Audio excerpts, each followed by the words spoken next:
Welcome back. It's that time of the day when our specialist desk editors and senior reporters open up their diaries and their notebooks and just give you a sense of where the story will go next. First up is SABC News economics reporter Diabo Sito. Good afternoon. It's good to have you here. Finally, we got you in studio. On the other side, thank you. It's like we had to reel you in. You know, you were kicking and screaming. I'm here. Now you're here. Diabo, let's talk about the state of the grid. And the system. We're expecting to hear some news out of that as we anticipate a cold winter. Yes, absolutely. So that's making up kind of like the first, call it a red carpet of our week at the economics desk. We'll be closely looking at the state of the system. You know, it happens every year around this time. And given the fact that Eskom had spent about 10 months without load shedding at the beginning of the year, in January we saw around a couple of days of load shedding, and they're saying that some of their best performing power stations had now given up and given them problems. So we have been seeing that the energy availability factor, for instance, this is the measure in which we can tell in the system whether the system is doing well or not, has not quite reached the 60% that we once saw around this time in May last year. It's hovering around 56%. But the unplanned outages as well, they have gone down slightly, but when you compare them to this time last year, they're still relatively up, which suggests to us that the system looks to be moderately, under control. But what that means for the winter period, especially now seeing a bit of bouts of load shedding. In fact, Tulas, we saw some of the companies starting to report that those intermittent load shedding systems coming into place has impacted on their sentiment and how they see business going forward. Normally, the Minister of Electricity, Dr. Jose Tsuramokgopa, is there along with Dan Marukane, the CEO, and of course the other officials, and they get to tell us each and every unit and how it is performing. But I know what our SABC viewers and South Africans are looking forward to. Are we going to have power? Because that is more important.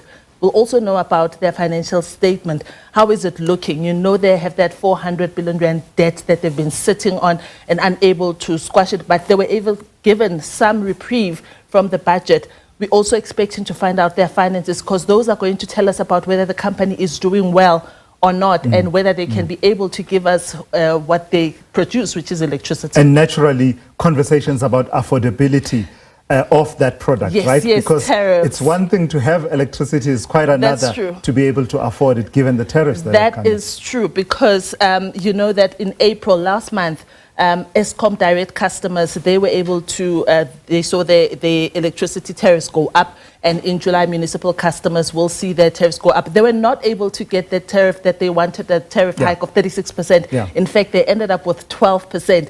And I remember the very next day, I think then we had stage 6 load shedding, and everyone was saying, excuse me, is this in response to this?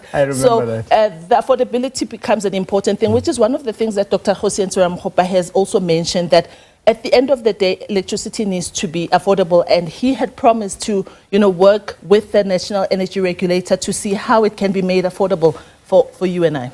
So the next story that we're going to touch on out of banking, central banking, the Reserve Bank and the Bank of International Settlements. What's this G2 tech sprint that actually called G20 tech sprint? G20. So now we have our G20 presidency, and we've been doing these different launches. In fact, I just came back from the Eastern Cape. We're doing the G20 SME there. But this one is a competition. It's a competition by central bankers as well as the International Bank of Payments, or International Bank of International Payments, the BIS. They get a competition and get a lot of tech companies to compete to mainly try to solve issues that have to do with the banking regulatory system. So these are tech startups, fin startups, that come with innovative solutions to sort out challenges that may be there in the regulatory and the banking system. Normally, these are companies that would be at scalability phase. They already have prototypes, and they're just almost about to launch. Last year, Hong Kong, Brazil, and Chinese companies, they all won. Now that they are going to be they're going to be launching it in South Africa alongside the G20 presidency. What I'm excited about to see what kind of companies actually compete here in South Africa and what kind of solutions are there. Because there's a lot of tech companies and fintech companies that have awesome things, but we don't know about them. So through this competition, we're going to know them. We're going to know who they are. So I'm excited about that. Nice, exciting space to be in, fintech in particular. Tell me about the S&P and PMI. This is the Purchasing Managers Index, right? Yes, this is the global one. So it measures all 30 emerging and not our domestic one. Not necessarily only a domestic one, but 30 economies, emerging and advanced economies. So it has been going down. In the month of March, it was down about 44.7. So it's in index points and not necessarily in percentages. And that is not surprising because it measures sentiment, okay? It measures what the purchasers managers who are factories, those are the factory gate, what they're feeling about the economy. That issue of tariffs has been now eating into them. It's now rearing their head. They're more concerned about that. They're more concerned about the Trump tariffs. Not the Eskom tariff, the Trump tariffs. So manufacturers are quite concerned about that. Domestically, of course, they're also concerned about the political arrangements that have been happening with the GNU and the budget and the uncertainty along that. Remember that business people are quite sentiment focused, so they listen to where the wind is blowing, and that will determine, you know, how they feel about business expected business projections in the next 3, 6, or 12 months. So we're expecting that S&P index will have gone down for the month of April, simply because the issue of trade tariffs has not really been sorted yet. You know, we're still waiting for that 90 days. We're expecting that PMI, global S&P PMI would have gone down for the month of April as well. A global trade war, no good for anyone. Lastly, Diabo, let's talk about the manufacturing production data. That's from April. Yes. Is it possible to even talk about what expectations are there? But it's an important measure, is it not? It is a very important measure because it measures, you know, manufacturing production capacity in different fronts. In the month of March, with this, because this will be for April, the March of month, we actually saw it go down as well, 3.2%, and that was owing to vehicle manufacturers and parts.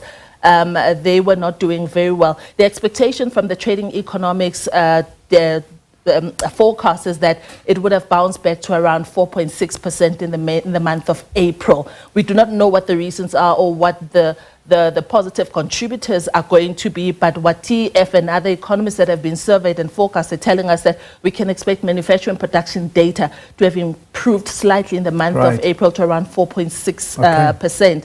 So this is data that we cover all the time at the economics desk because it gives you an idea of, you know, the snapshot of what's happening in the economy. The pulse of the economy. Absolutely. So it's going to be quite a busy week for us. All right. Thank you for that. Thank you. Diabo Seto, senior SABC News reporter, just opening up her diary as well as her notebook to give you a sense of where the story will go next.